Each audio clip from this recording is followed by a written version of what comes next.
Do you feel like you could say the N-word? I feel like I can say it, but not because of that, and I'm gonna tell you why. Well, we're gonna use him. What the are you gonna do about it, you know? And then second of all, I grew up loving these.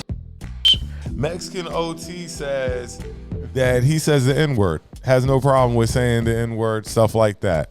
And how am I going to go about this? I was in the Exxon one day, and it was 3 Hispanic guys behind me, and I swear they said 225 times to each other. I swear to God, like they were just talking back and forth sitting there. Now I'm looking around to see if any other in here but me, but it's just us and the Africans behind the counter.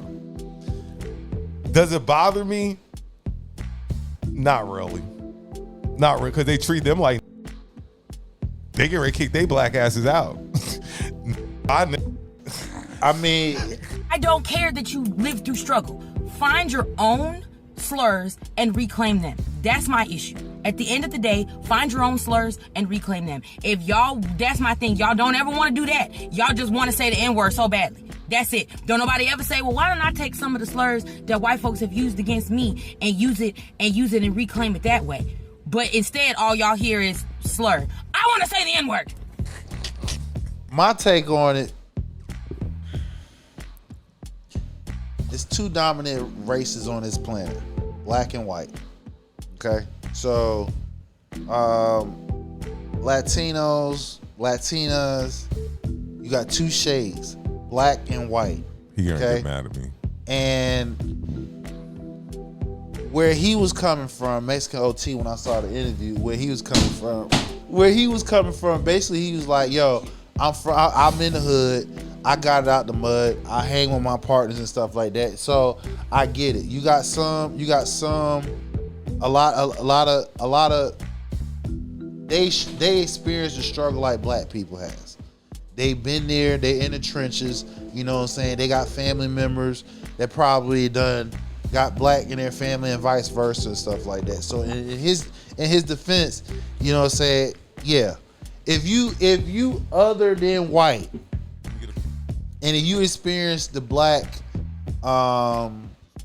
experience, you know what I'm saying? Meaning you lived in the hood, meaning you ain't had no food, meaning you experienced poor and all that stuff, and your friends were black and all that this and third. I mean, y'all all grouped together. But y'all going too hard on my boy Mexican OT.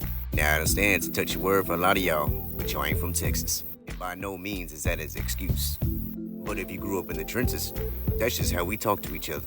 The part I didn't like was when he said, "What you gonna do about it?" See that was the part that kind of rubbed me the wrong way. I mean, because if you really look at it, I mean, he's a too. I mean, he is. He's brown. If you black or brown, you. Mexican OT using the word that he used on that podcast, and they're like blaming black men for not doing nothing. Dear black women, y'all listen to Cardi B. Her parents are Honduran. At least Mexico is close to us. Put it like this, and this goes to what you said. They grew up together, especially in Texas. Now this is where it gets tricky. What about the poor white trash that's in the hood? No. That's with they're indoctrinating them. And they allow them to say it. No. I'm asking. and this is how you know if it's a real white boy or not. They're not going to say it anyway. If it's a real, I got real white boy homies, real from the Met, white boys, and they still won't say it. And even though we've given them passes, they know they're just as from the bottom as you could possibly be. Because you can get away with it with your guys, right? They won't even try and slide it out. Won't even try and utter it. Y'all don't be mad at Mexican OT. He just a copycat that don't know how to be nothing else.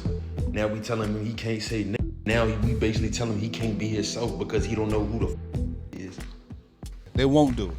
Now That's how you know it's a real one. I got you, but you got some towns, some areas they indoctrinate these white folks, and they let them get away with it because, like I said, they experience the black experience and they done got their hands dirty, just like how black. So yeah, we got another comment.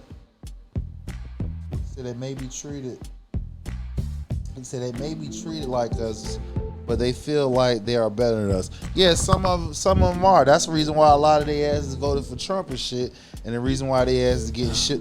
I don't think that's the Mexican OT. Like I don't think that. No, like, that's not the there's different type of Hispanic, and I know y'all know this. Yeah, and let the break it down for you because I'm always out. Shout out Yuli, Hispanic. He say all that, but that's my guy though, and he empathizes. Like he think he black. Just straight up and down, he think he black. He embraces it. That's what I'm about to tell you. He embraces like you couldn't tell him he ain't black. I experience more racism from Mexican people than I do white people. Not saying I don't experience it from white people, but I experience more. One thing about me, I'm very good at reading energies, and the energy is giving. If I can take out a black life and prove that I'm blacker than most black people, then I can be black. Giving takes his chainsaw massacre. You gotta ask yourself, like, why do you want to be black? There is so many different races and different cultures out here to copy and pretend to be, and yet black is always the number one getting taken. One thing y'all must and need to understand is that a lot of black people are not black. A lot of black people can watch a full documentary on what happened to our ancestors and not drop a tear or feel a sense of inner pride. So a lot of times, a lot of Mexicans are looking to take their place. That's why he looked at somebody who wasn't about that life and was like, I ain't gonna do shit. Because it gives him a sense of solidity, as if he's doing the right thing, as if he's in his rightful place by taking a king's position when he's not the one who was crowned. Shout out Yuli. These kids that I'm around, like, especially at night, because you know where I'm about to be at and shit, for the most part. And it's different. So you got some real gangster Hispanics out here. Like there are some real thorough ones who think they don't know anything but that's all they know. Just as certified as and they certified. I'm pretty sure these dudes are stand. Like the way they move and you know certain mannerisms. You know I'm like he might be into something. Like you know because as an old out here with these streets with these YMs, you got to be cognizant because you know the YNs we flash, we flamboyant, we talk loud and shit. That's no man. Essays they ain't all like that. The ones that do you steer clear of them because they gonna cause you trouble. I guarantee they gonna cause you trouble. And if the loud ones are calling you, you need to run. If a loud essay is calling you need to run. Yeah. But normally they just want to say it to you in conversation like, oh man, I don't mean no disrespect by it, but I always thought, you know, we got the same struggle. Like we're the same struggle. We're from the same struggle. So I had these young ladies that were working with me, young girls. They were from Texas, moved to Raleigh. Come up to me like, I've never seen this many white people before. From Texas.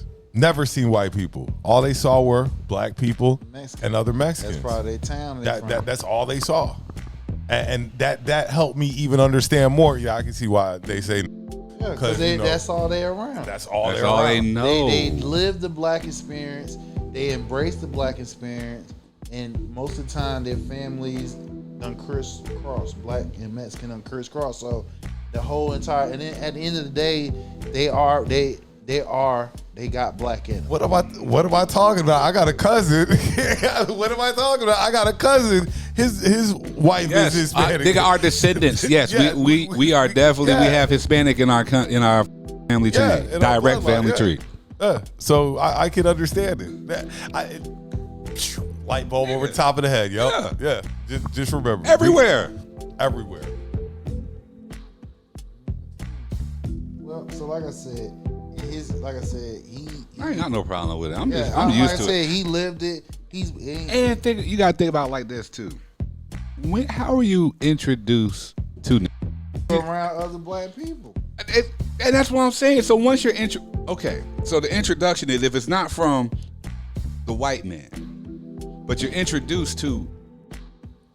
How you introduce your guy? Oh, most around black people, some amongst themselves. You see what I'm saying? You just said you heard 2 of them, 3 of them behind you. They was saying, so they I'm the only there. Yeah, I'm the only story. Yeah, they embrace the black culture. And how are you introduced to it though? 'Cause that's why I'm they're like, listening to the music. Thank you. They listen to every song, every few words, every other word in the chorus and the hooks. This is all you ever hear. And that's why I'm like, I really don't have a problem except with these white people saying it, because the only reason white people want to say it, because they want to say it. Not even that, they want you to feel a certain type of way when they say it. How you doing, sir? That little stone massage on the feet. Yes, sir. How you doing? Doing well. Nice to see you. I'm Virgil. Nice to meet you. Ben, I'm Bobby's cousin. Okay, nice to meet you, Mr. Ben. Yeah, this is you out here?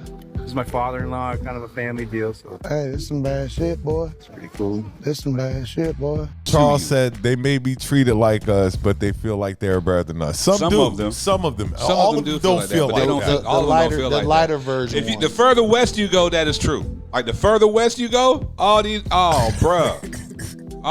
The further west you go. His niggas